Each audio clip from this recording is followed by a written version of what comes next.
Sebelumnya, Ketua KPK Setio Budianto menanggapi terkait dengan dugaan markup di proyek kereta cepat Wus yang disebutkan mantan Menko Polhukam Mahfud MD. KPK berharap apa yang diinformasikan Mahfud memiliki data pendukung. Sementara menurut pengamat kebijakan publik Agus Pambagio, dugaan tersebut kemungkinan hanya penyesuaian kurs mata uang asing.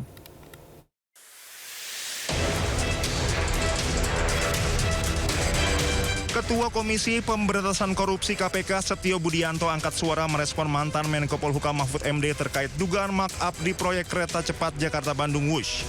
KPK berharap apa yang diinformasikan Mahfud memiliki data pendukung. Setio menegaskan setiap informasi yang ada akan terlebih dahulu ditelaah oleh kedeputian di KPK. Sekarang sih belum berinformasi ya, intinya dari internal gitu. Tapi kalau Pak Mahfud menyampaikan seperti itu ya, mudah-mudahan ada informasi, ada data, ada dokumen yang bisa mendukung penjelasan dari saya. Tapi saya yakin beliau mungkin punya gitu, tinggal nanti masyarakat atau apa ya. KPK punya ini nggak Pak untuk jemput bola gitu Pak, karena informasinya kan 3 kali lipat gitu Pak. Apanya itu? Maksudnya mau jemput bola ke Ya, untuk minta ditelaah dulu di level kedeputian, apa yang harus dilakukan dengan informasi tersebut. Ya. Sementara menurut pengamat kebijakan publik Agus Pambagio, dugaan tersebut bisa jadi disebabkan penyesuaian kurs mata uang asing. Meski demikian, Agus menambahkan tidak menutup kemungkinan adanya markup pada aspek lain, khususnya di sektor konstruksi. Di situ markupnya sih tidak, yang mungkin ada markup mungkin ya, itu padu konstruksi. Waktu konstruksi kan sempat ada 3 pilarnya dibongkar ulang, 1 pilar tuh 50 M, ya kan? Nah, mungkin dari situ mungkin tanah. Nah, tanah ini masih di apa? Itunya KDM banyak tuh yang ngadu ke dia. Ya, bahwa tanahnya sekian miliar belum dibayar. Nah, situ. Tetapi kalau jumlahnya itu saya yakin dari kurs antara yuan dan juga dolar. Itu berpengaruh juga Pak dengan utang. Iyalah, pasti. Apalagi kecuali utangnya itu di hedge. Ini sepertinya tidak di hedge. Karena tidak di hedging, ya ngikut terus. Semakin tinggi kursnya semakin mahal. Sebelumnya dugaan markup di proyek kereta cepat Wus mulai diperbincangkan menyusul ramainya sorotan soal utang proyek kereta cepat yang mencapai 116 triliun rupiah. Tim Liputan Anyus melaporkan. Ketua Dewan Ekonomi Nasional Luhut Binsar Panjaitan menyebut akan ada keputusan Presiden soal pembayaran utang kereta cepat Jakarta-Bandung atau Wush. Ya, Kepres tersebut akan terbit dalam waktu dekat.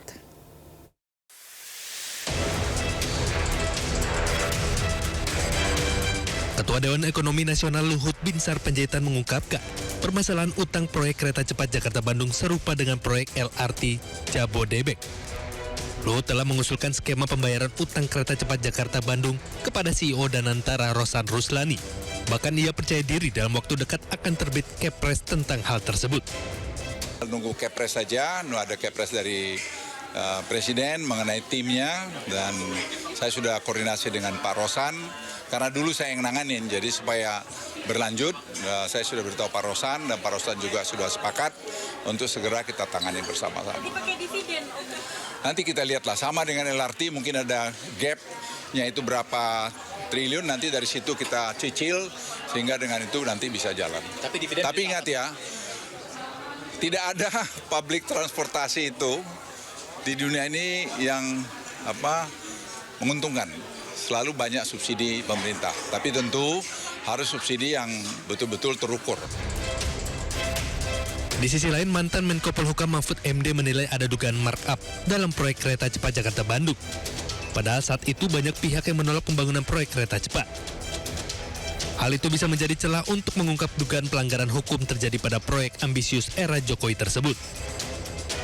Nah, sekarang kita nggak mampu bayar. Ketika mau dipindah ke Cina ini, Pak Yonan, Ignatius Jonan, Menteri Perhubungan waktu itu, menyatakan tidak setuju. Pak, ini tidak visible. Kata Pak Yonan. Kata Pak Yonan. Pak Yonannya dipecat. Diganti kan? Sudah itu dia manggil ahli, namanya Agus Pambagio. Presiden manggil nih. Pak Jokowi? Iya, Pak Jokowi. Sesudah mecat Jonan, dia ditanya, Pak Agus gimana ini? Pak, ini tidak visible, rugi negara. Ini menurut Agus? Menurut Agus Pambagio. Yang Bapak tonton yang saya tonton itu. Rugi negara. Ini atas ide siapa? Kata Agus. Kok bisa dari Jepang pindah ke situ dan biayanya besar? Atas ide saya, kata Jokowi. Kata Presiden, atas ide saya sendiri, gitu. PT KCIC Kereta Cepat Jakarta Bandung menyisakan utang dengan jumlah fantastis. Jumlah hutang yang ditinggalkan bernilai fantastis yaitu 116 triliun rupiah. Dari Jakarta, Tim Liputan iNews melaporkan. Sementara itu, Presiden ke-7 Republik Indonesia Joko Widodo melengos saat dimintai tanggapan terkait dengan beban utang proyek kereta cepat WUS yang mencapai triliunan rupiah. Jokowi enggan berkomentar dan memilih membalikkan badan.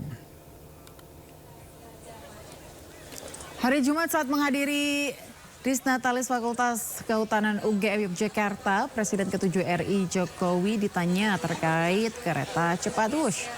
Alih-alih menjawab pertanyaan wartawan, Jokowi hanya tersenyum dan memilih berbalik badan.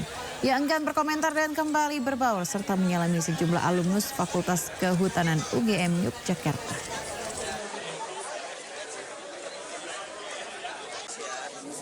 Masih APBN gimana Pak? Tanggapannya WUS yang sekarang tidak pakai APBN gimana Pak? WUS Pak, kereta cepat Pak, gimana Pak tanggapannya Pak? Sekarang kan udah nggak pakai APBN Pak. Harapan untuk Fakultas Kehutanan Pak.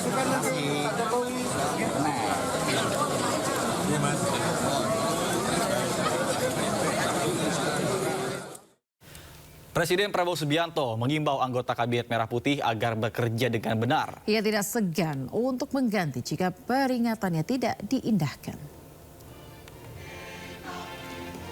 Prabowo menghadiri sidang Senat pengukuhan mahasiswa baru sekaligus wisuda sarjana di UKRI Bandung, Jawa Barat. Dalam kesempatan ini, ia mengapresiasi jajaran kabinetnya yang bekerja dengan sungguh-sungguh dan jujur. Namun, Presiden ke-8 RI ini menegaskan akan menindak para menteri yang masih nakal. Prabowo juga menegaskan tidak akan takut dengan ancaman-ancaman pihak yang tidak senang dirinya menindak para koruptor. 3,81. Boleh tanya menteri-menteri dan anak buah saya, kadang-kadang mereka minta, kami punya anggaran ini Pak, berapa kau butuh? Saya butuh 5T, saya kasih 10. Bayangkan kapan ada presiden kayak begitu itu. Karena anak buah saya hebat-hebat. Ya. Kalau ada 1-2 nakal, saya peringati. Ya kan? 1 kali peringatan masih nakal, masih nggak mau dengar, 2 kali peringatan, 3 kali apa boleh buat? Reshuffle, harus diganti. Karena demi negara, bangsa dan rakyat tidak boleh ada rasa kasihan. Yang kasihan rakyat Indonesia.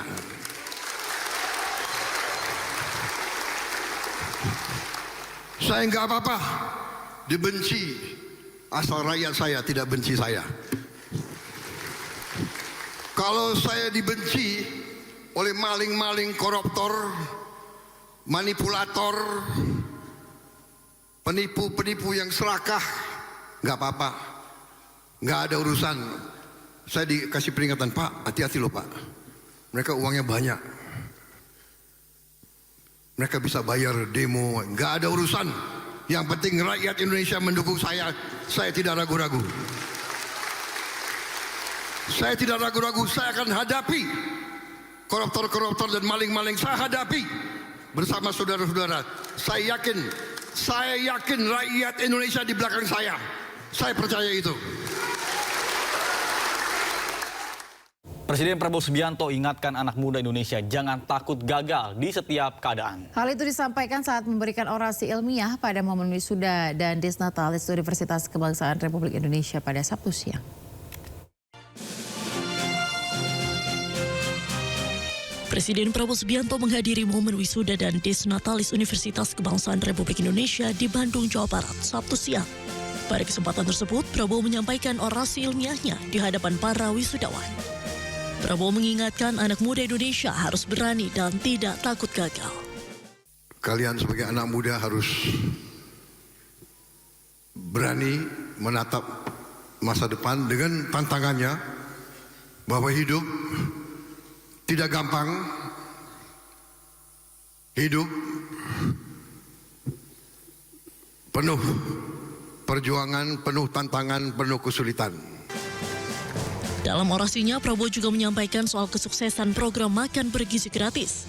Ia pun tegaskan komitmennya untuk terus menyempurnakan pelaksanaan program tersebut agar tidak ditemukan kasus yang mengalami keracunan makanan. 1,4 miliar porsi yang sudah dibagikan. Yang keracunan makan 8.000 kurang lebih. Benar Pak Dadan? Jadi kalau diambil statistik adalah 0,0007 atau 0,0008. Artinya program ini 99,99% berhasil. Jadi di mana ada usaha manusia yang 99,99% berhasil dibilang gagal. Tapi kita tidak mau ada satu pun, tidak boleh ada satu pun anak yang sakit. 4,00.